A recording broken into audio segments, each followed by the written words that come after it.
What's happening? What's happening? What's happening?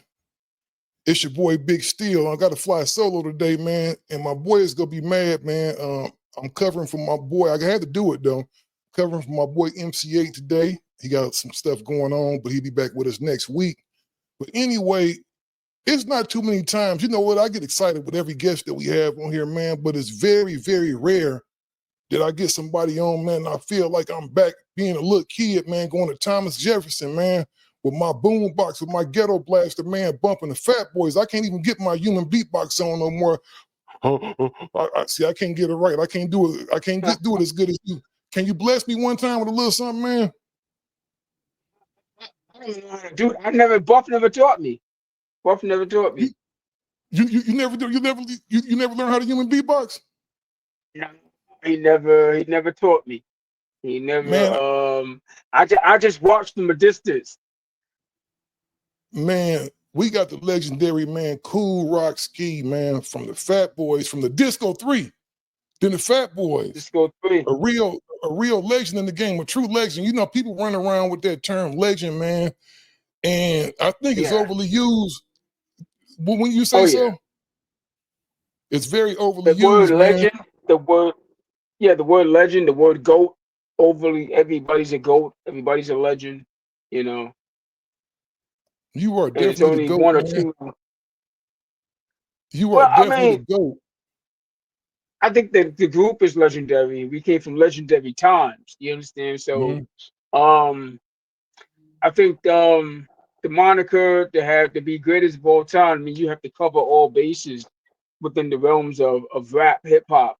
Um, so I don't think there's a true GOAT. I think there's a lot of guys who are top tier when it comes to lyrics and even DJing, but I don't think there could be one true best. It can't be. It's too many that came out from the 80s, 90s, 2000s. Mm-hmm. So there can never be one great, because if you put that person that's saying he's the greatest of all time, you're gonna say, well, he didn't cover this base, he didn't cover that base. You understand? So I don't think there can ever be one greatest of all time. You know. Yeah, probably not. You know what? If it's uncomfortable holding it that way, you can put it back how it was, bro. No, we good. Don't worry about it. We good. You good? Okay, yeah. The thing is Yeah. this, man. I agree with you, but then again, I have to look at it like this: from the era that Oh y'all come shit. from, man. My bad.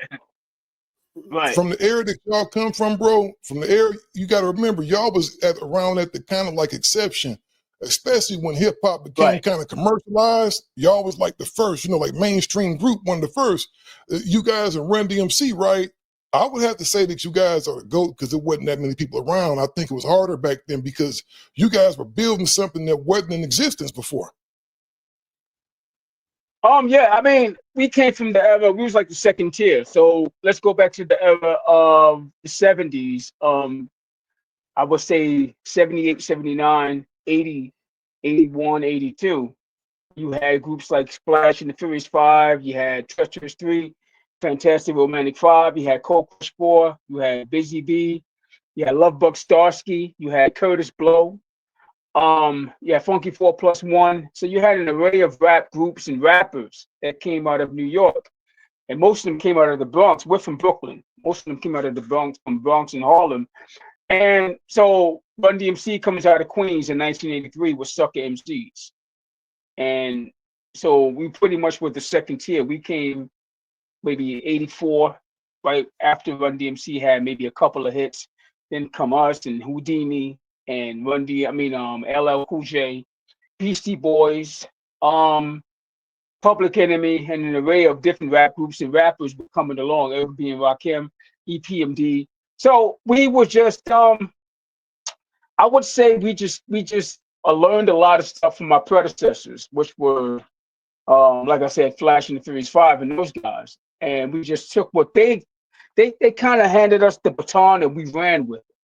You got to realize that there was no marketing for Sugar Hill Gang, Run, and Flash Series 5 and Curtis Blow, all these guys. Once we came into the game and led by Run DMC, that's when the marketing and money started coming in. Mm-hmm. So that's where we came in as far as pushing the culture forward with the rap tours. The first rap tour, which was the first festival 1 and 2, which consisted of Fat Boys, Run DMC, Houdini, Curtis Blow, and Nucleus. So, and the second tour was the same thing, and we added on Flash and the Furious Five. And so it was a thing where rap was starting to explode. So by the time Crush Groove came out, that's when rap started to really take off. The movie Crush Mm-hmm. Groove, and you seen an Everybody array wanted to of be a rappers rapper coming at that from time. all. Everybody wanted to be rapper, exactly. So it was. I wouldn't say we were goats. I would say that we was pushing the culture forward. So Man, I have to say this. and You don't have to say it, bro. I'm gonna say it for you. I'm gonna tell you on so many levels, man, why you guys were important.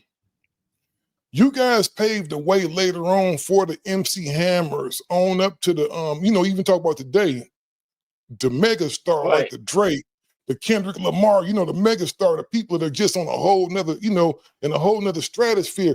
And it was very important. I remember, man, seeing the Fresh Fest, man, in Cleveland, Ohio. And yeah. I remember being so, do you remember that show? You probably did so many of them. You don't remember that one, huh? I remember the show in Cleveland, Ohio. Let me see. We did a couple of shows in Cleveland, Ohio, but that's where I met. If you're familiar with the group Men at Large, do you know who they are? Mm-hmm. Oh, yeah, for sure. So I met one of the guys from Men at Large, and that was my first time, I think, going to Cleveland. So I don't think that was I think that was down the road though. But the first Fresh Festival going to Cleveland, I probably vaguely remember. We was going to so many, and we were so young, you know what I'm saying? So we was going to so many different places. But Man, I mean, what was the capacity of the place that we played in? Um was it like a 5,000 seater, 10,000, 12,000? man, I think the Fresh Fest, man, if I had to go back and think about it, man, it might have been 5,000 or 6,000 people. I know Okay, so whatever it it was was, a I was a smaller little kid, venue. whatever it was packed. And I had never seen that many people in my Right. life in one place. And just the energy of it, because it was so new, just to feel the energy of everything. And I would have to say, man, back then, I think the performances were way better. I think the performances were very much more choreographed. I think it was just a lot better. You see these guys now, it's 100 dudes standing on stage. You don't know who the rapper is. And, it's just a dude Yeah, walking back and forth for the most part. With the average rapper, yeah, now there are some exceptional performers out here today. There's some brothers that get busy. I ain't gonna say they all trash, but I think back then definitely. you had to come with it. Everybody came with it back then. I think back then, back then for me, it was a thing where if you didn't have a good record, you had to have a good stage show. You understand what I'm saying? So, but let me rephrase that. If your record wasn't really selling, you wasn't that popular, you had to have a really good stage show in order to compete with those who were selling and who were popular. So a lot of the times, a lot of rappers who got on stage with us and Run DMC and Houdini and others, they didn't have big record sales, but they could perform their asses off. So that's what propelled them, down the line to start selling records because they went all out. They didn't hold nothing back.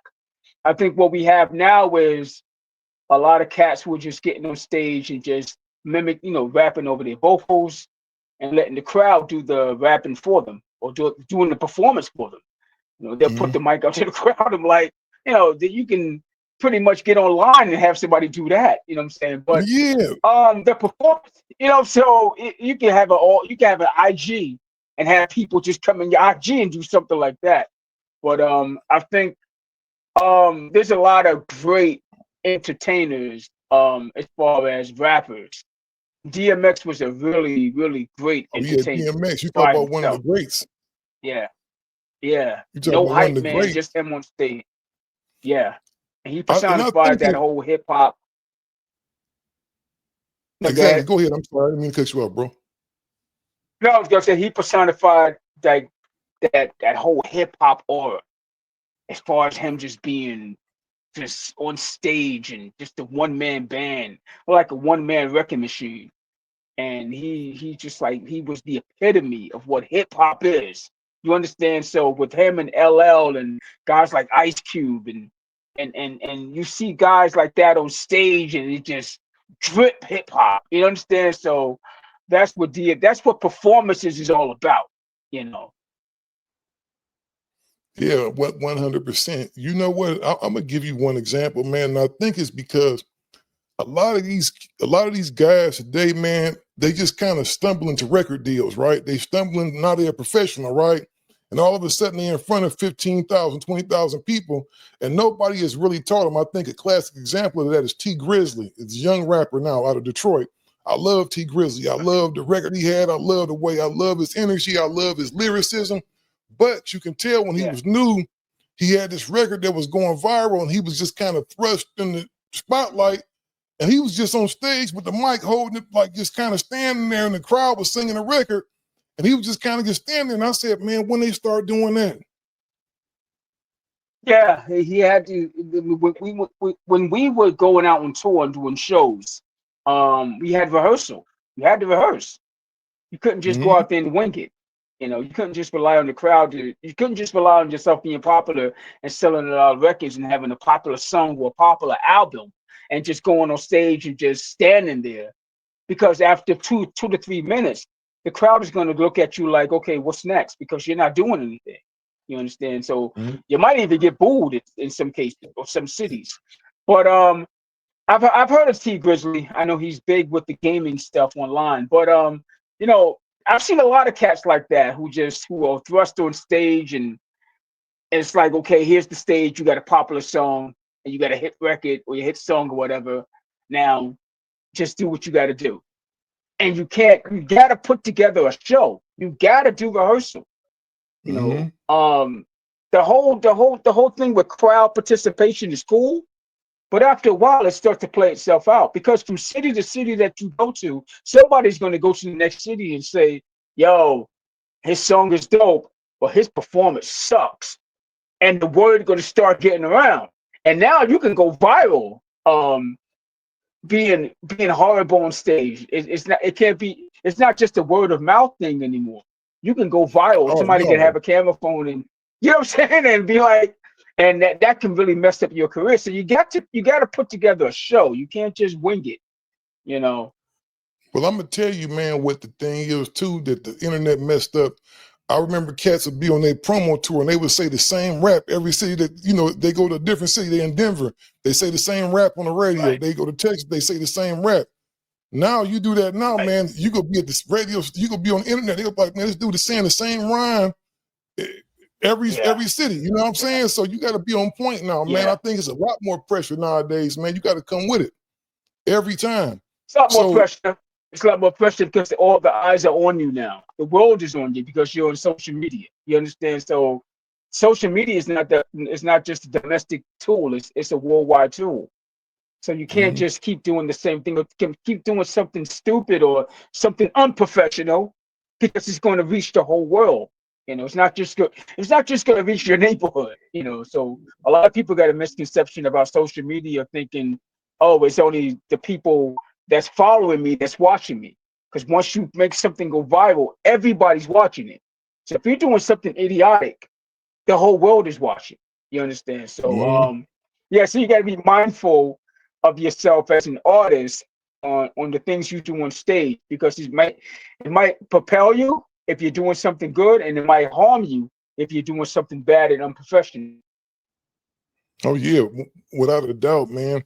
Now, I was talking to you offline, man. We were talking, and we just had the 50 years of hip hop, man, and I was really upset, man, because they you know the Fat Boys, groups like the Fat Boys, groups like Houdini, just all of these pivotal groups, man, that laid the foundation for what hip hop is today, for it to even be a 50 years. You know, you guys were in the era when they was talking about, man, this is a fad, it's not gonna last long, but y'all came with it and y'all made it an industry. Y'all created it. You guys were at the exception at the forefront of a billion-dollar, multi-billion-dollar industry, right? And I didn't hear no mention of the Fat Boys, man. Pissed me off. Yeah, I didn't get the call. I talked to John Lil from Houdini. He didn't get the call from a lot of shows that were going on. But at the same time, a lot of the shows that I heard about, people was coming back to me saying, "Yo, they offered me like $1,500, offered me like 2,000, 1,700," and I'm like, "Well, I'm not doing that." You understand? So it's a thing where I wasn't really reaching out because I already knew the prices. So, and I had a couple of people reach out to me, and like 800 to like 2,300. I'm like, dude, I'm not. I'm good. I'm not going out there for that. You know what I'm saying, and Yeah, it's that's not. disrespectful. Listen, we did. Yeah, it's very disrespectful, and we did it for the culture. So when people try to use that, oh, do it for the culture BS, I'm like, yeah, we did it for the culture in '84 when we first signed the contract, and we put out hit records that we did Crush Groove, we did Disorders. So we did it for the culture already. So why Hmm. can't we be paid for what we put out there already? Well, I'm gonna tell you And that that promoter so that's when it telling you to do it for the culture, he's not doing it for. He's doing it to get paid. exactly, exactly. And a lot of these cats were a lot of these promoters on the 50th anniversary of hip hop was doing it to put money in their pockets. So everywhere you went, everything was a 50th anniversary. Where before a year prior to that, you see nothing about that. Now everybody was trying to hop on the bandwagon because in 2024, or 2023 it was, I think it was, everybody was talking about the 50th anniversary of hip hop. And I thought people was just using it, and milking it for all it was worth, because a lot of people didn't know even when hip hop even started to even say the 50th Hmm. anniversary of hip hop. You know? But Yeah, a lot of people so I ignorant. fell back from a lot of yeah, I fell back from a lot of shows, and I was like, I'm good. I don't need your little $2,300. I'm good over here. So so I didn't even participate in a lot of that stuff. Yeah, that's very disrespectful. I take what I do very serious, man, because I feel like we're documenting history right here. So when we do have the 100 years of hip hop, they will be able to go back for the first time in human history. They would be able to go back to 50 years ago to see, okay, who were the Yeah, Fat Boys? Okay, the last member of the Fat Boys, the last surviving member, he's on this show called The Gangster Chronicles. We can go back and kind of get the history. With that being said, I'm gonna do it right. justice because this may be in a time capsule. They may be looking at this interview 200 years from now. You feel me? Yeah, So yeah, I want to go back to yeah. the beginning, man, of the Fat Boys, man. And not to do the traditional thing, man, but how did y'all meet, man? Like, how did the Fat Boys hook up? Um, Me and Mark grew up together. I was 8, Mark was 7. I met Buff like around, I was 13 or going on 13 that year. Buff was going on when I was 13, Buff was going on 13 that summer I met him. And Mark was 12. So we met one another and we kind of bonded easily.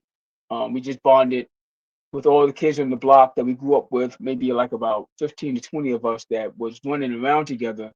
It was us three that were always together. And our love for football, we had a huge love for football at first. That was our passion, was playing football. So we, through junior high school on into high school, we're playing football in the weekends. And I joined the team, but I couldn't play the position I wanted to play. I left the team. And being that Buff went to the same high school with me, he left the team also. Mark went to a different high school, and we went to a high school called Thomas Jefferson High School. Mark went to a high school called Canarsie. And so we were always into rap, though, always into rap, because being that Buff was a beatbox, and we discovered he was a beatbox one day. He had moved on the block. When Buff first moved on the block, there was a song called Feel the Heartbeat by Treacherous 3. And being that Hmm. Kumo D was one of my favorite MCs, I started reciting his rhymes in one of the many lots that we had on our block. And Buff started beatboxing. And it was me, Buff, and another childhood friend by the name of Jimmy. And we were like, yo, what was that sound you made? And he did it again. So we started checking his pockets to see if he had a gadget in his pocket or something, because we just thought he was weird by doing it because it was so powerful. It wasn't like he was doing something like mimicking something. He sounded like an actual drum. And this is like a 14-year-old kid. So once we found out he had no gadgets in his pockets, nothing like that, we're like, oh, this guy's kind of weird. You know what I'm saying? Because he's a new kid on the block. And so me and him became really cool. We became really close. And I introduced him to Mark, and Mark Mark became good friends with him, and we just started hanging out together all the time. So you fast forward to our freshman year in high school. Me and Buffett in the same high school, and his brother had turntables. His brother had two turntables and a mixer and a microphone. And when his brother would go to work, his brother was like maybe 6, 7 years older than him. When his brother would go to work, we would skip our last period class in high school and go to Buff's house and, just use the turntables, and I get on the mic and rap, and Mark would do the same thing. And his brother would come home from work maybe like around 6 o'clock in the evening. And the first thing he would do, he would feel the mixer, see if somebody was using it. And 9 times out of 10, we were using it. And he would just beat the hell out of Pop, and me and Mark would be laughing while his brother's beating him up. But it was all in fun. So one day my sister said, because we became known around the block for the guys who were rapping, because we called ourselves the Disco 3. And one day my sister drove up, my older sister, and she said, you guys are always doing all this rapping on the porch. Every time I pull up, she said, I just heard about a rap and dance contest on the radio. Y'all should enter that. So we're like, rap and dance contest. So we heard the commercial for the contest maybe 2 days later on the radio. So we decided we'd go up to the Bronx. And we're living in Brooklyn, and the Disco Fever where the contest is held is in the Bronx. And it's our first time really going up to the Bronx. Even that we're from New York, we never been to the Bronx. We've been to Manhattan, but never to the Bronx. So we go up there, we sneak up there rather, and we went, and so we go up there. We went up there with another rap troupe. They were going up there to try to win the first place prize, which was a recording deal. And we were just going up there to support them. But with everything that happened, I'm guessing. I'm not guessing. God just put us in the right place because for real. he, you know what I'm saying? So a security guard came over and said, "Yo, you guys are next." And like, next to do what? Next to go on stage. He said, "What are you guys' name?" We said Disco 3. He started laughing. He said, "What are you gonna name like Disco 3?" It's our name. So we went up there, and me and Mark started freestyle rapping. And then Buff came up with the beatbox, and that place went crazy. And so we won the semifinals. And 2 weeks later was the finals. We won that, which was a recording contract. And second place was Doc Ice and Kango from UTFO. They were in the contest as well. They came in second place in the rap category. And we won that. We wanted the DJ equipment, just like people seen in the movie Crush Groove. We really wanted the DJ equipment. But we settled for the record contract, of course. And we put out our first song, which was a song called Reality. And it didn't even sell maybe 2,000 copies, man. If it sold 2,000 copies, that's because the management bought it. But it flopped. So we kind of regrouped. We went back and our manager went and got Curtis Blow, and Curtis Blow did the first song, which was Fat Boys, and the B-side was Human Beatbox, people knew it as Put Up Stick 'em. And we took off from there. So it was a hit record. And after that, we never looked back. On. Bruce Stickum was something else. What was that called? Oh no, it was called the Human Beatbox, but people know it as Put Up Stick 'em. That's what I always thought. My jam right there. You know what, man? So it's just like the movie, pretty much. Then. Right. Exactly. Except the fact that it was elaborated that saying I didn't want to join the contest and then stuff like that. So it's Hollywood. They're gonna put together a storyline, but other than that, everything of us joining the contest. Right. You know what I'm saying? So y'all got this thing going on. Y'all get y'all first record deal. I'm pretty sure the contract was probably bumped. Contract sucked. But at the time we didn't know. We're like 16, 17 years old. And so we're signing anything, what I'm saying? Because we signed it on the pretenses of our managers who say, hey, just sign this and sign that. Our parents don't know anything. Our parents are like, what's that show called? The Beverly Hillbillies. They don't know what the hell's going on. You know what I'm saying? So, they don't know what's going on. They just know their kids got a record deal. You know, our kids get and they didn't even know what rap even was. So they just thought we were making a bunch of noise. They were like, I don't know what you guys are saying, but you know, if you call that music, so be it. But I mean, we were getting good money because we were on a record label that was pretty much mob related. It's in the mafia kind of Mhm. ran the label kind of thing. So our first two albums was on that label. And our third album, we left the label and went to another label after that. But so we was pretty much getting whatever we wanted. But our manager just thought the label just had was giving us too much, and he wanted full control of the group. So we pretty much forfeited our third album, which sold like maybe I think almost platinum, and we left that Mhm. label and went to another label. You know, So y'all just walked but away from it?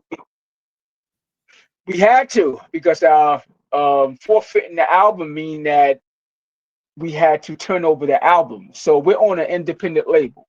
So we're selling each album. Our first three albums is selling in excess of maybe 800 to 875,000 copies per album. Now this is the early 80s, 84, 85, 86. You're selling those kind of records. I mean, it's there's artists right now who can't even sell those kind of Oh records, man, but you're that's selling disco those. product. Right, exactly. So we're selling, and we're on an independent label, which means they really have no overhead. So that means the albums that we're selling, they're making at least about a good 5.6 million copies at this time off each album. You And understand? So records back then probably was going for what, like $10 a pop? I would say at least about seven to about I would say seven to about maybe $10.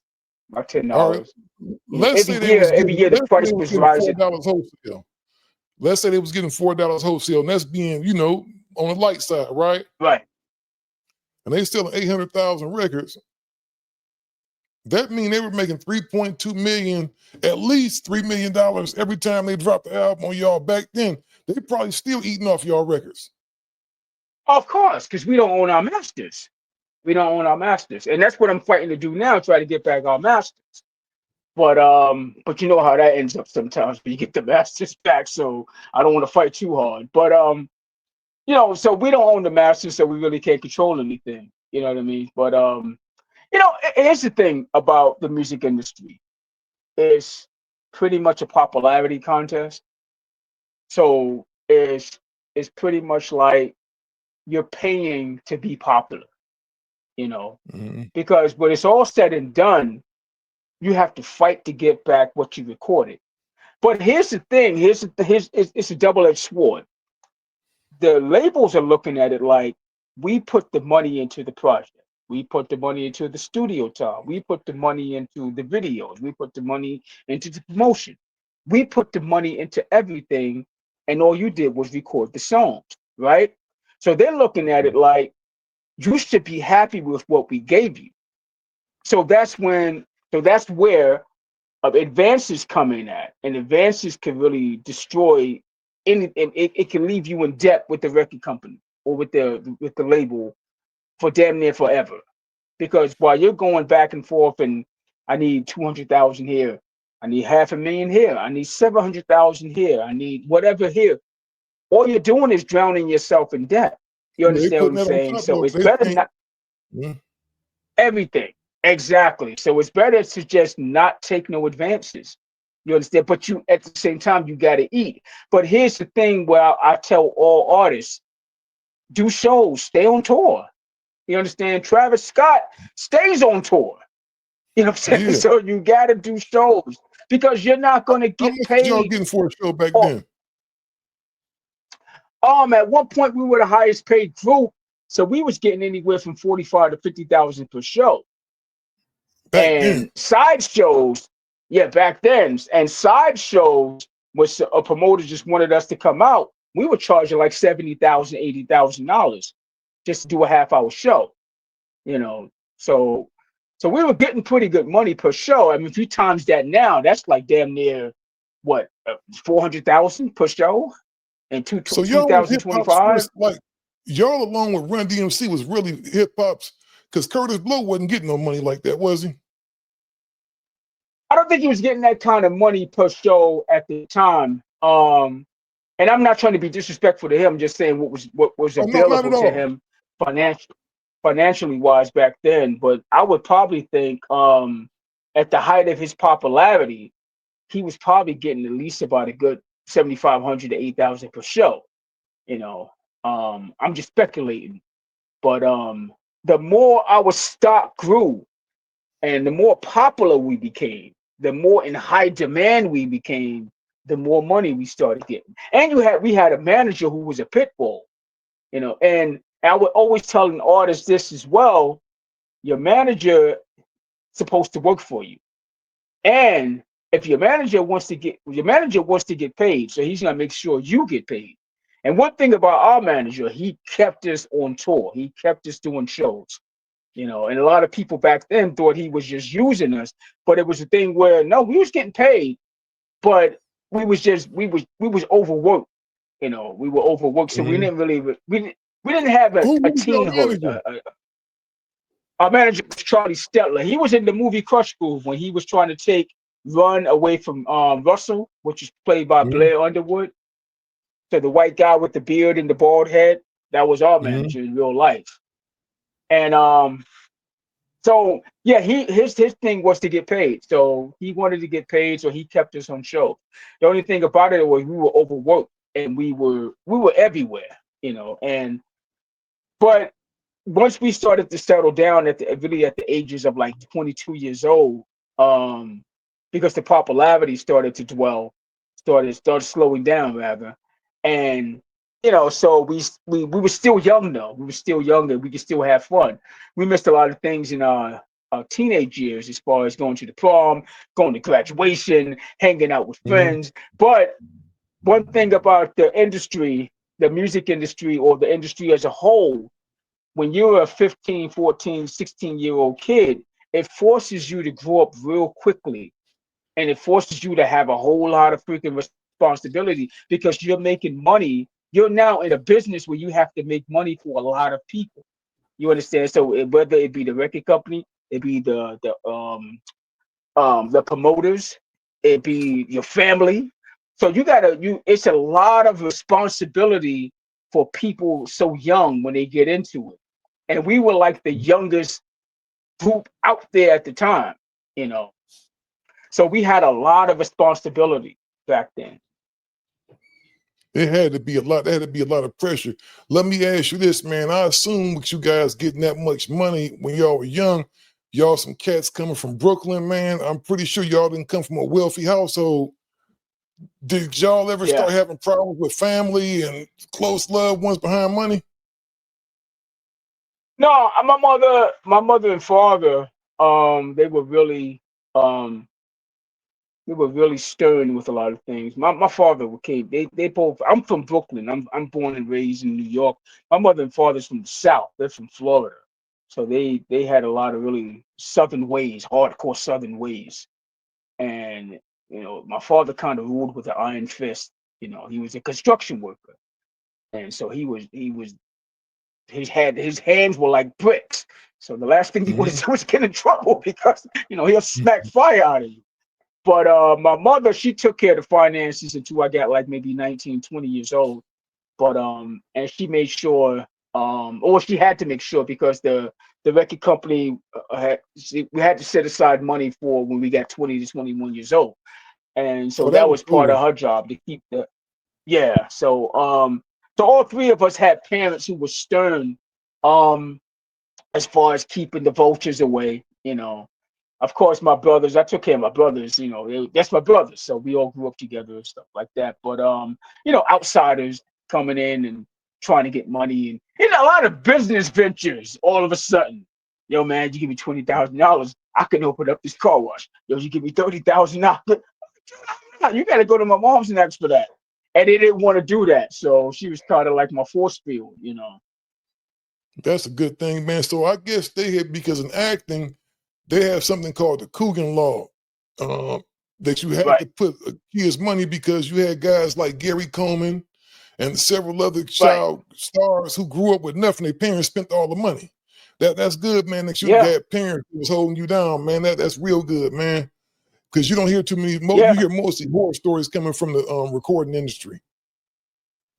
Oh yeah, definitely. You hear a lot of things where it's not only the parents take the money, it's just a lot of things where the management takes the money, the record company takes the money, the lawyers take the money, accountants, um, and then a lot of guys get themselves caught up in stuff like having 2, 3 children by 2 or 3 different women and child support taking their money as they get older. So yeah, it's a thing where you're outside and you're pretty much naked, and you're naked to the world, so to speak, because everybody wants a part of you. You understand what I'm saying? And they was, well, then again, they will strip you naked. So even if you got these guys, even when you have these guys like ball players, these young guys who are making millions of freaking dollars, that these guys in the 70s and 80s wasn't even touching.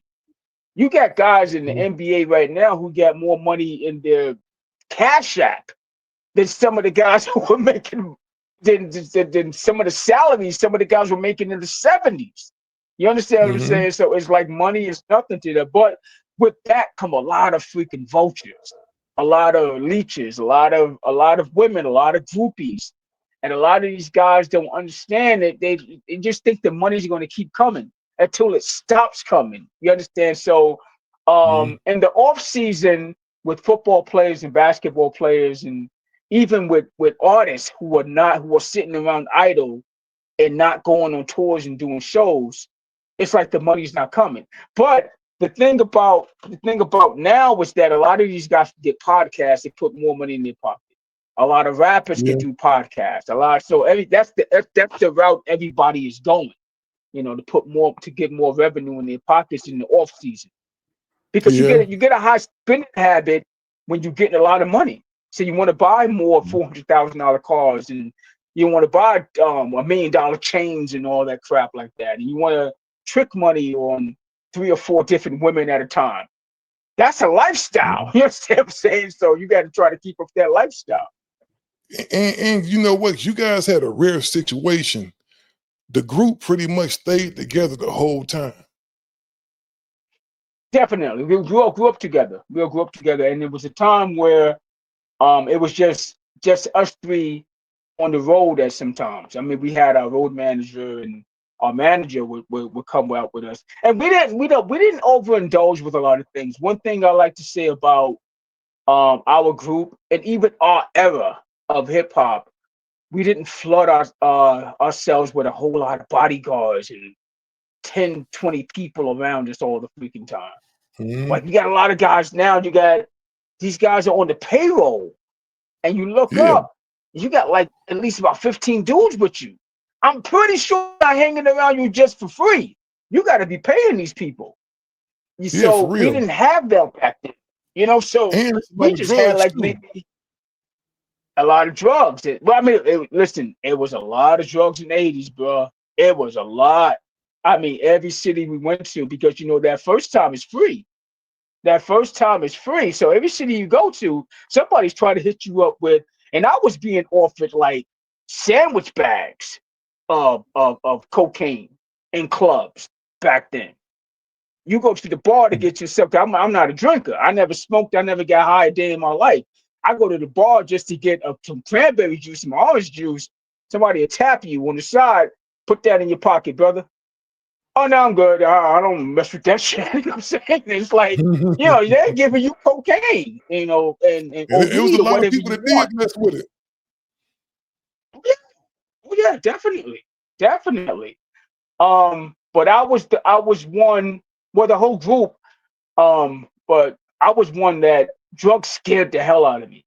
Yeah. Drugs scared me, and I would walk into rooms and see cats doing cocaine and having these parties where, on the bed there's a big ass mirror, and like you see in Scarface with mountains of coke, and I would just walk right back out.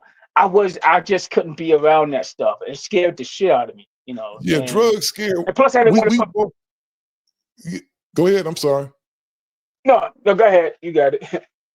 No, we come from that era, man, to where we heard to just say no, and we were scared of cocaine because, that's when crack started coming in our communities too. So we was kind of Yeah. scared. I was scared to death of cocaine because I was always worried about becoming a fiend. Right, exactly. And I didn't want to put my mother and father through that. For See real. their son strung out on drugs. You got to take me to a center to get myself clean and all that stuff. Yeah, drugs. I mean, and it's like that later on in life, I had a few beers here and there, but as far as getting high and even smoking, I smoked one cigarette when I was 13 years old because my father was a heavy smoker. He was a chain smoker, and I thought it was cool just to smoke. And I took one puff, got sick as a dog, and never touched it again. So that was the end of that for me. But yeah, but drugs, like I said, drugs just scared to this day, just thinking about drugs scares the hell Now out of let me. me ask you this: you're not married, are you? No, I've never been married. No kids either. Yeah, you got a girlfriend now? Because I'm about to ask you some questions. I just got out of a relationship, really. Okay. I'm not built for relationships. Most people are built for certain things. I don't think I'm built for relationships. Yeah, so let me ask you this. You didn't indulge in nothing else. I know you had to indulge in some of the women that was coming around, man. Y'all was the most famous cats in the world at one time. Well, being young and your testosterone level is beyond the roof. Of course, you're gonna indulge. You know what I'm saying? Like, so I mean, women are going to throw themselves at anybody. I mean, no disrespect to women at all, but women are going to throw themselves to anybody that's successful, that they can be around. That's success. That's successful. Every woman want to sit in VIP at some point.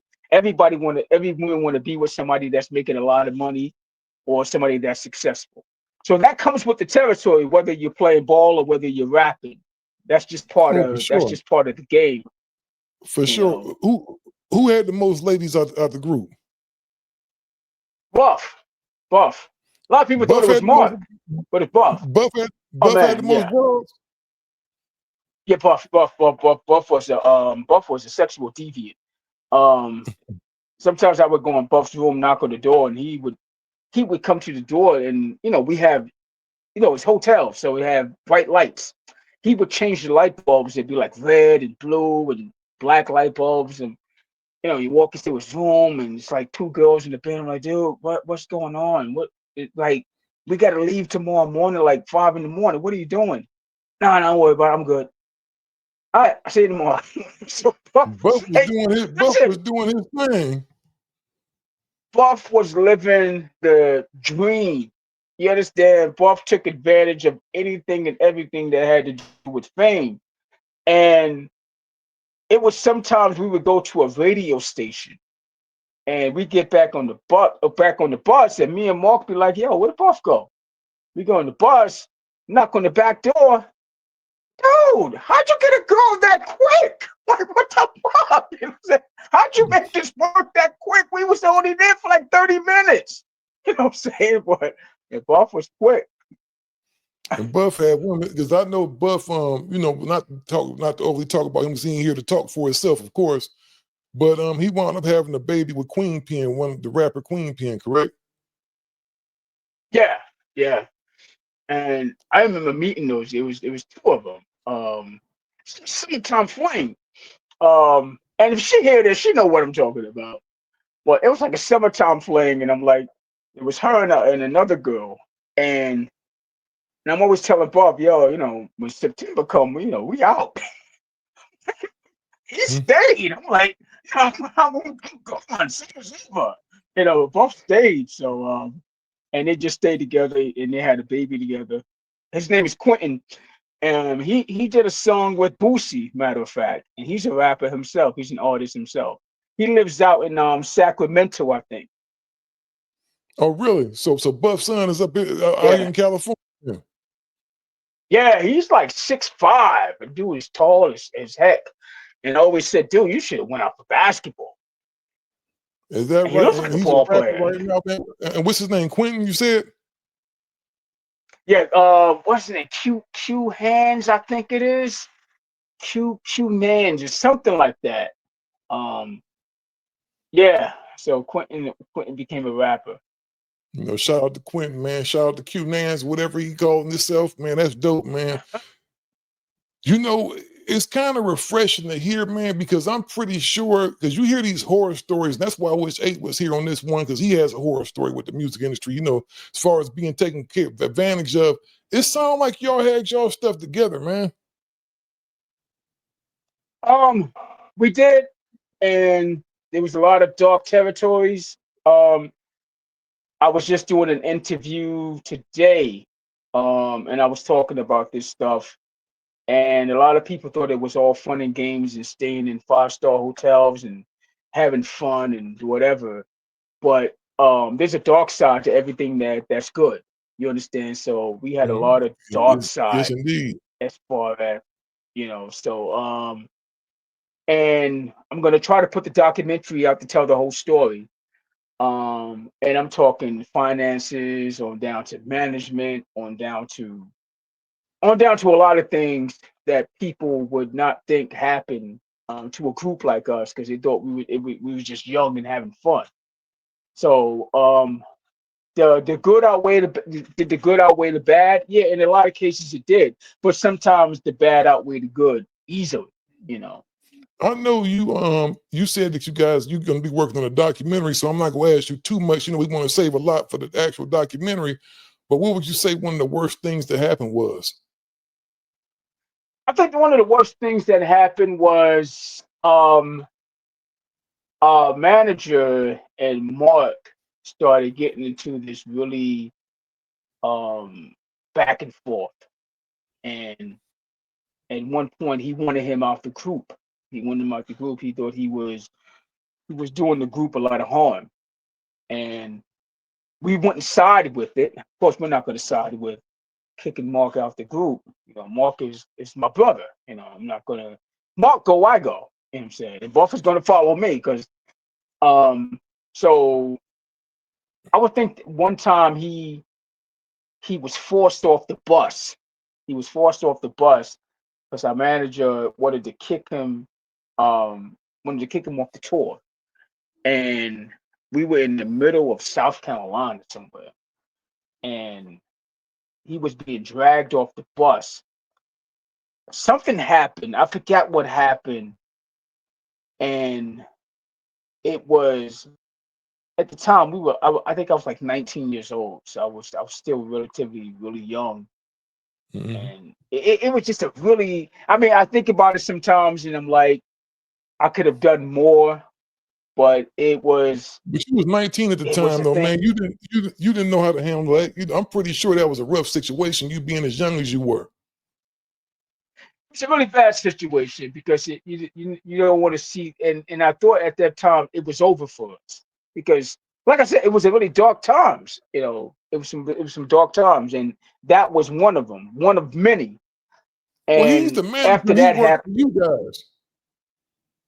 yeah, but see, after a while, he started thinking that as far as him, he started thinking he made us instead of the other way around.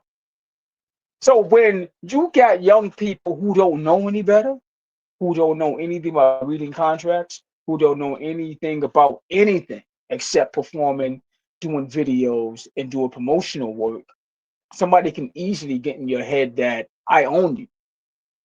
So you start thinking, Mm. I actually work for him. You know what I'm saying? I actually work for the management. So that's how he had us thinking to the point where it was almost like a divide and conquer kind of thing. So that particular night, what happened on that bus was like, I just thought it was over because I'm like, well, me and Mark bounce, excuse me and Mark bounces off one another as far as rapping. Buff don't rap, and that's no knock against him, but Buff don't rap. Buff just beatbox. So we had to do an hour show every night, and doing an hour show without your backup, I got to do his parts and my parts. That's not a good thing. So after the 3 days, he had to come back out on the road because I couldn't keep that up. You understand? So but that was one of the times, and I talked about that with Mark before he passed away, and I had to let him know it was we was just like in shock, like we couldn't believe that was happening. So he just But yeah, grabbed the man and that's threw him one off of the the many. bus.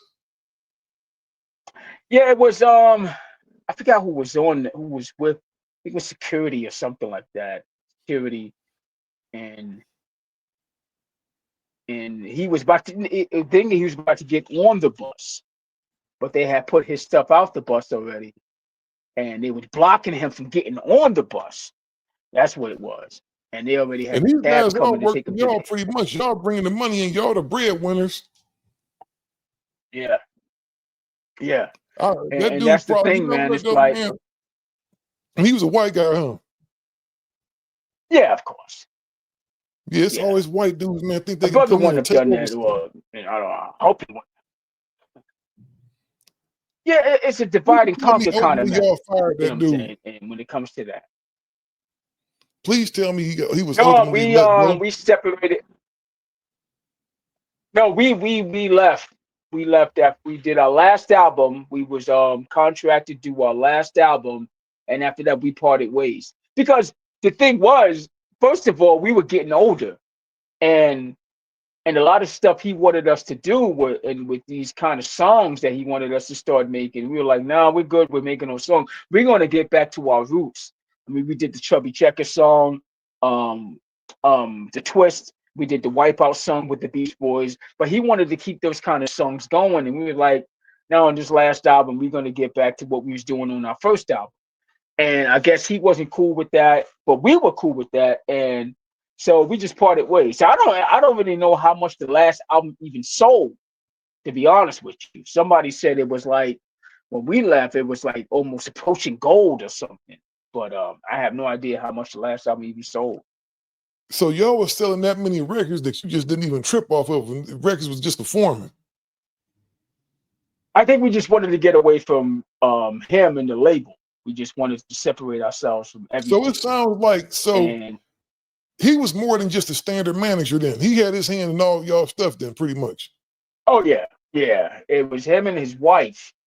And Um, I won't say this. They did look out for Buff when Buff had his issues with his weight, which ultimately, I wouldn't say his weight ultimately took him out. I think Buff had the flu really bad, and which turned and just turned deadly. But they were right there with him when he had to do his whole weight procedure, and they stepped up to the plate at the time to put him in a good hospital, get him a good doctor. Um, but I think for the love of money is the root of all evil, and money can separate a lot of people. So when you're grinding and start and trying to get to the top, especially with maybe two or three people, Mm-hmm. and everything is good. The rise to the top is the best because you're working hard and and everybody's communicating and the chemistry is Mm-hmm. there.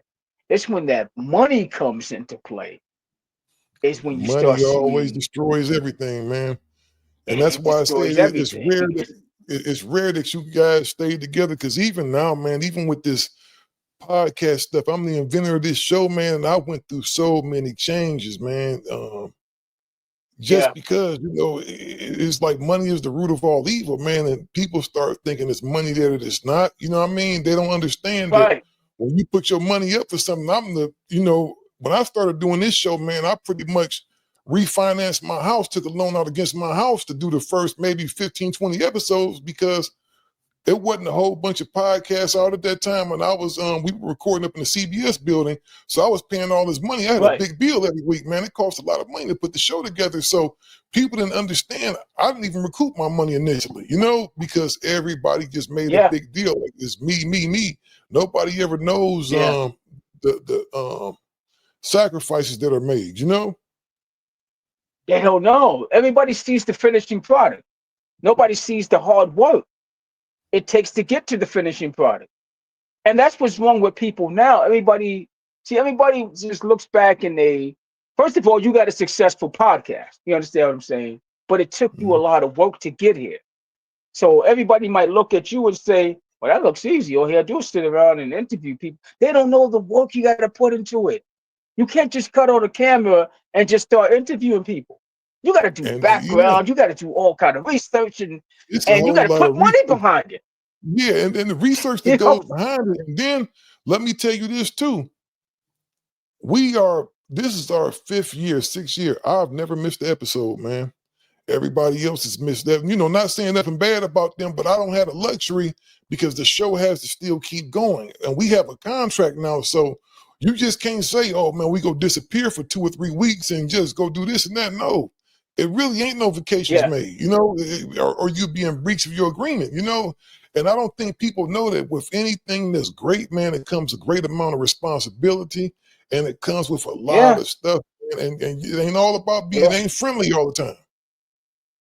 It's not friendly all the time, and like you said, it's a lot of responsibility. But here's what I would always tell an artist or anybody who's trying to get into something to be successful, whether it be podcasting, whether it be playing basketball, football, rapping, singing, whatever. When you're grinding and you're becoming successful, when you start looking at your work, you lose focus. Because now you're looking at your work saying, it's kind of like you be in the gym and you look in the mirror. You understand? That's why most people work out with a hoodie on, because they don't want to see the results. If they see the results, it's going to stop them. It's going to make them lose focus. It's the same thing as trying to rise to the top and trying to be successful. If you stop to look at your work, you lose focus and you'll stay in that 100%. one spot and you won't excel, because now you're looking at your work. Wow, look what I did. The work is not done. You'll know when the work is done, and then it's time to rest. But vacations and everything like that can come when you're like, okay, we're good now. We're good. Now we can take a little break and come back to it. Let me ask you this, bro. Would you be interested? I'm gonna tell you one thing that's really big, and it's something that I'm working on now on the side. And I kind of took a little break from it because I do everything by myself. Again, I've been doing like I'm working on a sci-fi podcast right now. That's like it's all audio. It's 100% audio, but has the full effects. It's about the United States in the year 20, I think it's the year 2066, and in the aftermath of a nuclear war in California is now an island. And then you have these other people that live like in Las Vegas. Las Vegas is like the mainland now, but it has this big metal wall in front of it to where all the wealthy people live. But all the gangbangers and all the undesirables got left on this island in California, and they really made it like a fortress. They're growing vegetation over there. They have some semblances of a society. They have schools and everything, and the people from behind the wall in Vegas are trying to take this island from them because they're running out of resources over there. I think, man, what you should do, you should make that Fat Boy story, man, out of you should do a doc, man, and make it a podcast. The audio and podcasting is huge. People forget about that because they see all the videos and stuff on YouTube, but the audio is huge, man. Maybe we talk doing something like that. I had to holler at the homie Charlemagne about that, man. And holler at my homegirl Dolly. She's president of the network. I think that would be dope, bro. I think that would be dope. I definitely think y'all's story needs to be told, man. That's why it was so important to get you on the show, man, because I said people don't talk about you guys enough, man. And my big thing is we can't let history get rewritten. Right, exactly. You don't want somebody to rewrite your history for you, or write your history for you. But yeah, I mean, it's cats like yourself and a few others that really know the foundation of what the Fat Boys was about, in hip hop. At a time where, and I'm not saying this to be egotistical or pat myself on the back or pat the era that I came from the back, but had it not been for Run DMC, Fat Boys, and Houdini, especially Houdini, with the classic songs they were making, they could have went on tour with a lot of R&B groups. Houdini making songs like Friends and Freaks Come Out at Night and One Love and stuff like that. They could have straddled both fences, hip hop and R&B. But we don't get the respect. It's like we're skipped over a lot of times, and people skip over and go right into the 88, 89 era. But it was us three and along with LL coming on after that really put hip hop on the map. Now the song "The Message" by Flash and the Furious 5, it put rap on the map. Yeah, it's probably one of the most important songs in hip hop. Oh yeah, one of the most important songs in the history of music is "The For Message" real. by Melly Mel and the late great Duke Booty who did the song with him. A lot of people think it was the whole group, but it was an artist named by the name of Duke Booty and Melly Mel who Hmm. made that song. But Raheem we told me came that. Shout out along to and homie Raheem. He told me that. yeah, yeah. And he also told me he was supposed to be on the song. It was supposed to Mhm. be Duke Booty and Raheem on the song. Um, but so that song right there played a pivotal role in rap, huge role in rap. But I think we coming out and like I said, Run DMC and Houdini LL coming out, we took we took the culture, the hip hop culture as a whole, and brought it to the rest of the world. Because you got to realize this, right? We're on tour with the Fresh Festival in 1984, and we're going to cities. We're going to small cities that don't even really know what the heck rap is. They're kind of like they know Fat Boys, they know Run DMC, they know Curtis Blow, they know Houdini, but not too well. But they were coming out in groves. We were selling out concerts like 12 to 15,000 a night easily. And this is like 1984. So the tour played a pivotal role in the hip hop culture, and we played a huge role in the hip hop culture and excelling it. And what, like I said, once again, the movie Crush Groove comes out in 1985, and like the walls are torn down. Now hip hop is here. You understand? But Mhm. I don't think I don't think those groups get a lot of respect for that, and a lot of props for it. Now we don't go around and banging our hammers on the gavel or banging the gavel and saying, "Hey, we look over here, we did this and did that." But it's a few people that know about it. But I want to put out the documentary about the first festival as well, the first hip hop tour ever. So Yeah, I that's want to it. put that out as well. You know, Man, I definitely, man, I'm gonna get with my girl Dolly, man. Shout out to Dolly, man. She's the president of Black Effect Network over iHeart, man. Just a great person, man. This is our we actually renewing with them, man. We just you know, re-up with them, man, for our 5th year. We've been with the network since the beginning, man. Shout out to Dolly, man. Dolly Bishop, incredible person. Shout out to the homeboy, Charlotte, man. It's just been really a great thing, man, to work with black people because everybody over there is black. All the women that we right, deal with over right. there, Haku, man, Chanel, just great, great people, man. We got the Black Effect Festival, the 3rd annual Black Effect Festival coming up actually next month in Atlanta, Wow. GA. Y'all make sure y'all go get y'all tickets, man. It's just, been a positive experience. Charlemagne didn't take nothing from us. We had some stuff going on before we got with them, how we were able to get to the deal, and they've helped us grow exponentially. Right. And you hear horror stories of people trying to do stuff. It's been nothing but good, man. The money is always right. Yeah. They haven't tried to steal none of our IP. You know what I'm saying? It ain't been nothing crafty, man. It's just Right. been all good. It's been a very good Yeah. experience, You man. heard a lot of stories. Yeah, you heard a lot of stories from the third party of people. Or you know what it is, man. People from the outside looking in will never understand. So they always going to make rumors because everybody's not built to do what you're doing. Everybody's not built to do what a whole lot of people who are being successful are doing. So they're just speculating. This is what I always tell people all the time when they want to speculate a story or tell a story. I'm like, my thing was, were you there? So when Mhm. you're saying something like, for example, well, OJ did it. Well, were you there?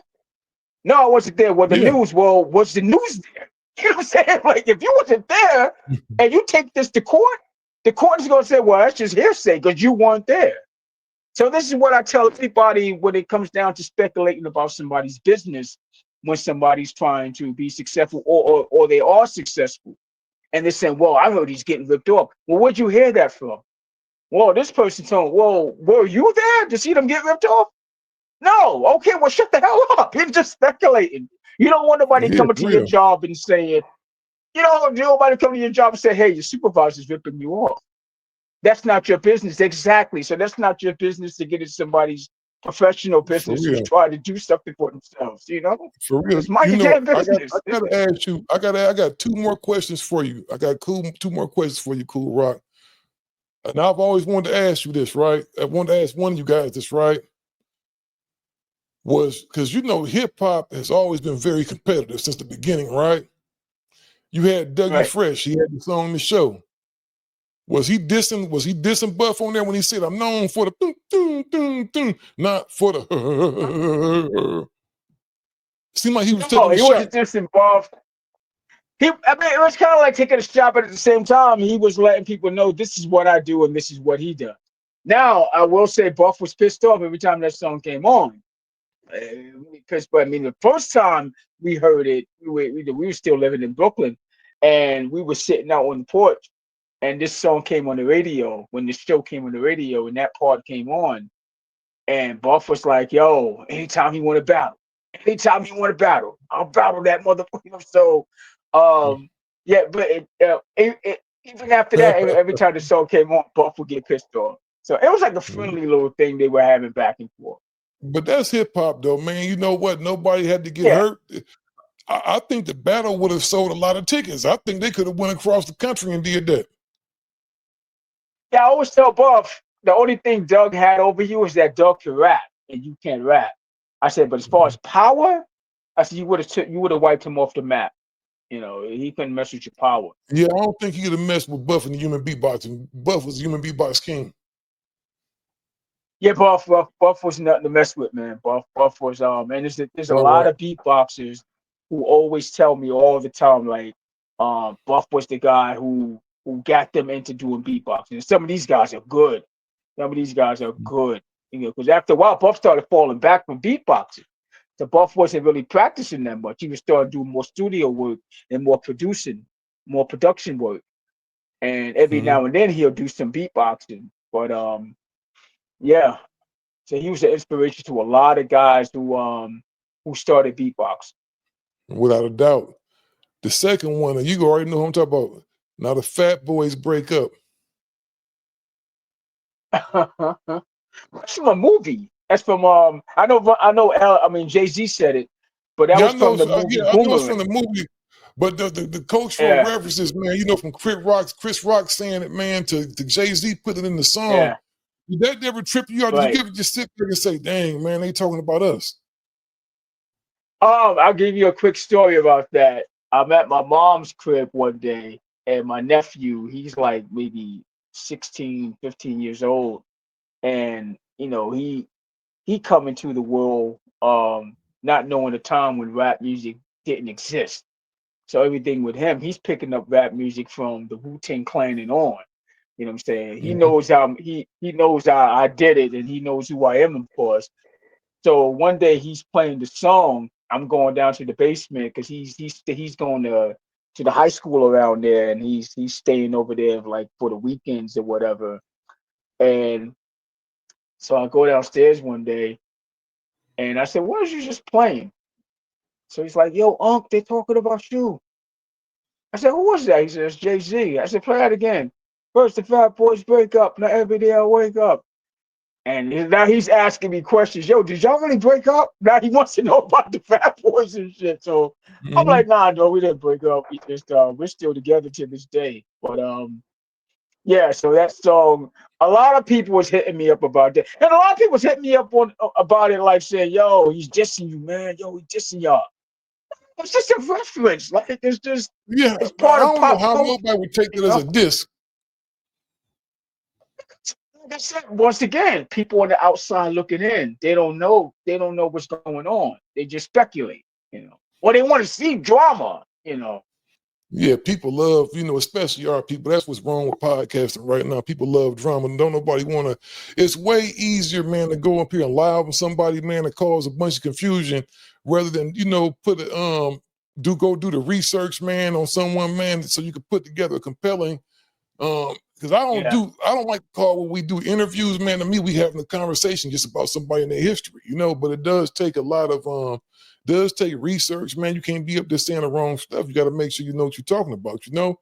But man, this is definitely. I'm gonna tell Exactly. you now. Ada's gonna be mad he missed this, man. So we gonna have to, I held off like half the questioning that I wanted to ask you on purpose because we gotta have you on here again, bro. Can we do that? Yeah, I got to come back and kick it with 8, man. That's one of my favorite artists. I Yeah, got to because kick he's it go with my for boy. sure. I know for sure he wanted to be here, dog. I know for sure. And he was trying Yeah, to make it happen. I said, bro, don't worry about it. We can do it again, we got to do it first and again. foremost, Do man. it. I So want to hear some of his stories. oh, for sure. The next time we gonna have you come back on here, man. It's soon, man. Can we do it in the next few weeks? Yeah, let's do it. Let's do it. For sure. And we go, on that note, we go check y'all out next week. I love y'all, man. Appreciate y'all, man. Our 5th season, man. Back fresher than ever, and we started off with a bang. We holler at y'all next week. Hold on 1 second. All right. Peace. Stay on. All right. All right, Bill. You gonna stay on with me. Hold on.